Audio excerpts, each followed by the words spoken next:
Another year, another time, our hopes for new Nier content is dashed. Like 9S's hopes and dreams at the beginning of Route C. Nier Automata is a game very near and dear to me. It's my favorite game of all time, and Replicant is in my top 10. It's a series that has ended up shaping a lot about my preferences when it comes to video games to begin with. I view them as works of art that push the medium to its maximum potential to weave story and narrative as an immersive experience through the gameplay to create a whole far greater than the sum of its parts. From a grandiose soundtrack that feels diverse but unequivocally Nier, to fast and smooth, real-time action gameplay that is highly customizable through the use of various augmentations, to deep and complex characters that undergo extravagant yet relatable character arcs that experience a multitude of emotions, to beautiful vistas and risk-taking ideas.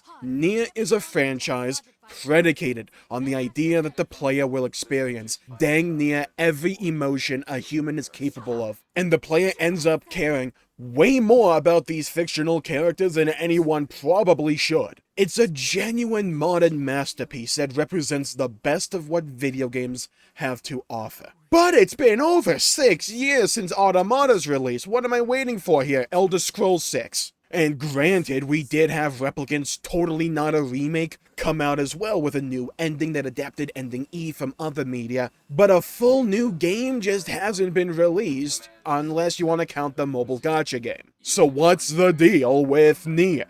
It's not like the game wasn't popular enough to warrant another game, selling over 7.5 million copies. I'd be kinda shocked if that wasn't a success. I mean, Replicant didn't sell as well, according to a quick Google search, but it still sold like 1.5 million from a quick Google search. But let's make an assumption. Let's assume another Nier game is in the works, or is at least going to come down the pipeline. What could it look like? What may it even be about?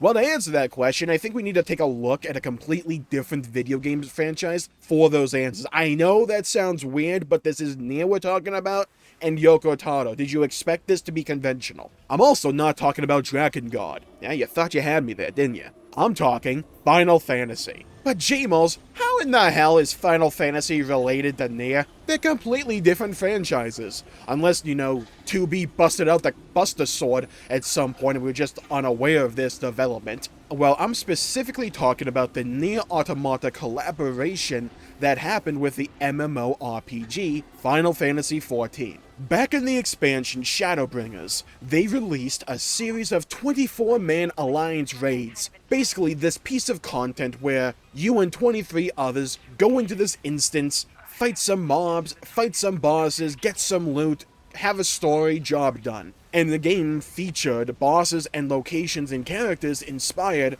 or straight lifted from Dragon Nier. 2B and 9S themselves even made an appearance as the main companion characters for your Warrior of Light player character as you unraveled this narrative. Heck, 9S was a boss fight who you fought in the game. And if you played Nier Automata and you beat Ending E, you'll know that that game wrapped itself up with a bow. The story was concluded with no need for a follow-up. To me, it's one of the best endings I've ever experienced, but here's the thing. That Final Fantasy XIV raid series I mentioned, yeah, it's canon. It's not like the PUBG collab, where no one went into that expecting some grandiose revelation about the state of Dragon Nier's lore. No, those raids were canon, and it takes place after Automata. And to boil the story down, the Red Girl is the big overall threat, traveling to different worlds, and 2B and 9S follow her in tow to try and thwart her at every turn. The raid series left off with us safeguarding the world of the first, the world where the event took place in Final Fantasy XIV, and 2B and 9S leave our player character after a heartfelt farewell to chase after the Red Girl to the next world she would take her evil machinations. That's a simplified version of what happened, but as it relates to a possible Nier 3, or 4 if you want to count Reincarnation as Nier 3, that's the important part in my opinion. 2B and 9S wage basically a multi-dimensional crusade against the Red Girl, fighting hand in hand to save worlds from succumbing to her influence. And if you look at the key art for the concerts, they've been releasing, especially the recent one that kinda kickstarted a recent wave of speculation for a new Nier game. I even made a short about it. It shows 2B and 9S draped in cloaks in the snowy city ruins from the start of Replicant, with a giant cracked Emil head laying in the streets. A new Nier game could follow this general feel of 2B and 9S needing to explore either a world all too familiar or a world all too different, learning the lay of the land and using their past experience and knowledge from Replicant, Automata, and their previous adventures like in Final Fantasy XIV to put the final nail in the Red Girl's coffin once and for all, to rid themselves of this new cycle that they found themselves in and to properly break out of it. Well, even when that takes place, it's hard to predict, though I imagine they would use some version of Earth. Maybe they dip their toe back into Drakengard and go for a more fantasy setting. It's hard to borderline impossible to theorize, but I imagine if the characters of 2B and 9S return, that would be the play. Maybe return to a post-apocalyptic landscape of Earth, which Nier loves to do, but set before Replicant, you know, time travel or whatever, like a little bit after the events of the Gestalt project, where it's still a post-apocalyptic Earth, but there's a bit more ruins and signs of human civilization. Continue the story that's already been set up and could easily be recapped as 2B and 9S hunting down the Red Girl. You don't need to dwell on that too much. There's not much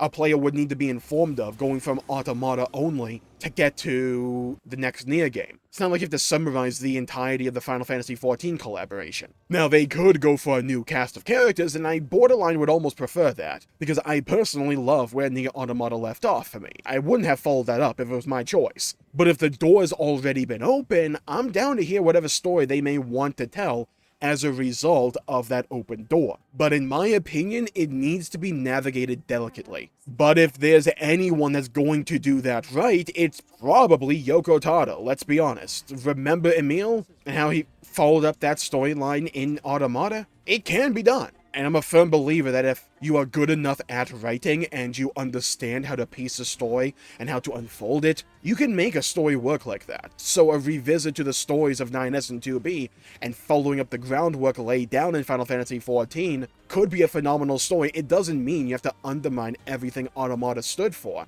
and was about. You can develop off of that, use it as a jumping off board to delve into a new theme or a new topic or to expand on what was already there. Honestly, I just want a new Nier game. And if that game comes with a new cast or even a new story, I'd be down for that.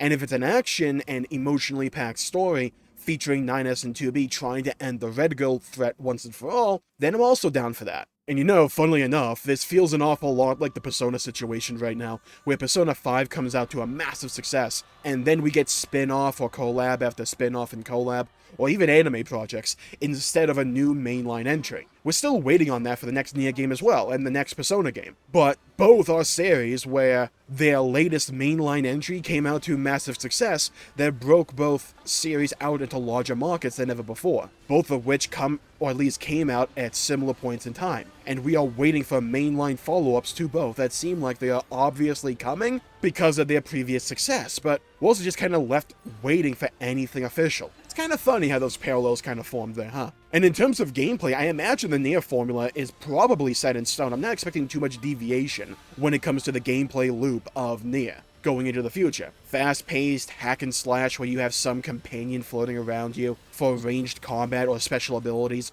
on top of great customization either in the form of pod programs or woods. I don't see that system changing all that much. It's fun, it's simple, it looks great, I just don't see it changing all that much. It's a successful formula, people like it, I don't know if there's much of a reason to change what's not broke. They may iterate on it, and I would welcome that. But I think especially for a series that has for so long, even since Drakengard 1, trying to find its foothold when it comes to a gameplay loop that players enjoy, not just a narrative experience, once you finally find something like that, like you did with Nier Automata, you stick with it. I think that's the reason they kept that gameplay loop for the Nier Replicant remake as well. And honestly though, I feel like at this point they could make a game where it's just 9S and 2B going to the freaking mall and buying t-shirts, and I'll accept it so long as we get another Nier soundtrack. And that's pretty much where I'm at when it comes to Nier. I'm very open-minded when it comes to its future, and I think it will have a future. The anime is still going right now. Maybe we see a game in the future, maybe we don't, but I imagine we will. But I think they're gonna milk Automata for all it has right now, and then when they are poised and ready, start the marketing campaign for the next Nier game. I remember a quote going around from Yoko Taro. I don't know the exact source of it, but I'm pretty sure you could probably look it up, where someone asked Yoko Taro if he'd be down to do another Nier game, and he said, look, if they give me a bag of money, I'll do it. Like, and honestly, I can respect that. I've always kind of appreciated Yoko Taro's bluntness when it came to topics like this, and I can't imagine after the success of Automata that Square Enix is looking at this franchise like, you know what, maybe we sit on this. I can't imagine that's where they're at right now either. Maybe we'll even get like Dragon God remakes or remasters, or who knows. I'd be down for those. So I'll call the video there for the day right there. Thank you all for tuning in. My pleasure for making the video. If you enjoyed it, please leave a like and subscribe. It really helps the channel out and helps support future content, and I greatly appreciate it. Stay safe, have a great day. Leave a comment down below with what you would like to see in a new Nier game. Would you like a new cast? Would you like to see the story from Final Fantasy XIV followed up? Would you like to see any deviations or changes made to the combat or the overall gameplay loop or the side quests or the world design? Let me know. I'd love to hear your thoughts and hear your opinions and hear your perspectives. And hit the bell icon to be notified when I upload and stream in the future. Stay safe, have a great day, go play some video games if you can, and as always, I'll see you all next time. Bye bye everybody, until we meet again.